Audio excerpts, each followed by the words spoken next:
എല്ലാവർക്കും നമസ്കാരം. ഇന്ന് ഗ്രാറ്റിറ്റ്യൂഡ് പ്രാക്ടീസിൻ്റെ 15ാമത്തെ ദിവസമാണ്. ഇന്ന് നമ്മൾ ചെയ്യുന്നത് ഹീലിംഗ് ആണ് ചെയ്യുന്നത്. റിലേഷൻഷിപ്പിൽ പ്രശ്നമുള്ളവർ അതിനെ ഹീൽ ചെയ്യുക എങ്ങനെയാണ് അതിനുള്ള ഒരു മാർഗ്ഗമാണ് പറയുന്നത്.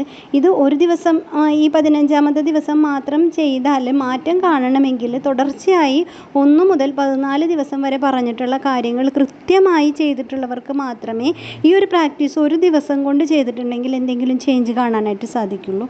അതല്ല, ഗ്രാറ്റിറ്റ്യൂഡ് പ്രാക്ടീസ് ചെയ്യാത്തവർ ഈ പ്രാക്ടീസ് 30 ദിവസം തുടർച്ചയായിട്ട് ചെയ്താൽ നിങ്ങളുടെ റിലേഷൻഷിപ്പിൽ ഒരു ഹീലിംഗ് കാണാനായിട്ട് സാധിക്കും. നിങ്ങൾ വിചാരിച്ച പോലുള്ള ചെറിയ മാറ്റങ്ങളൊക്കെ നിങ്ങൾക്ക് കാണാനായിട്ട് സാധിക്കും. അതിനായിട്ട് ആരുമായിട്ടാണോ പ്രശ്നമുള്ളത് അവരെക്കുറിച്ചുള്ള അവരോട് നമ്മൾക്ക് ഗ്രാറ്റിറ്റ്യൂഡ് പറയാനുള്ള 10 കാര്യങ്ങൾ കണ്ടെത്തിയിട്ട് 10 കാര്യങ്ങൾ എഴുതുക എന്നതാണ് ചെയ്യേണ്ടത്. എന്നിട്ട് എനിക്ക് നിങ്ങളോട് നല്ല നന്ദിയുണ്ട്. എന്തുകൊണ്ടെന്നാൽ എൻ്റെ കഷ്ടകാലം സമയത്ത് നിങ്ങൾ എന്നെ പലവട്ടം സഹായിച്ചിട്ടുള്ളതിന്.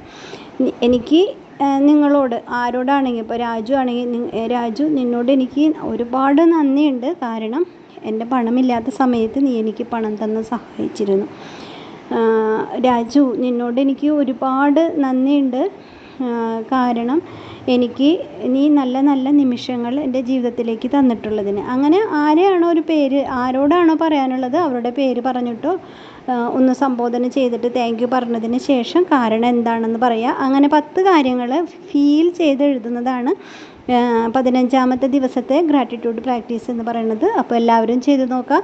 ഡേ 1ഉം ഡേ 2ഉം എല്ലാ ദിവസവും ചെയ്യേണ്ട പ്രാക്ടീസാണ്. അത് ചെയ്യണം. ഇനി 14ാമത്തെ ദിവസത്തെ വരെയുള്ള പ്രാക്ടീസ് കൃത്യമായി ചെയ്തതിന് ശേഷം മാത്രമേ 15ാമത്തെ ദിവസത്തെ പ്രാക്ടീസ് ചെയ്തതുകൊണ്ട് കാര്യമുള്ളൂ. അപ്പോൾ എല്ലാവർക്കും ശുഭദിനം നേരുന്നു. Thank you so much.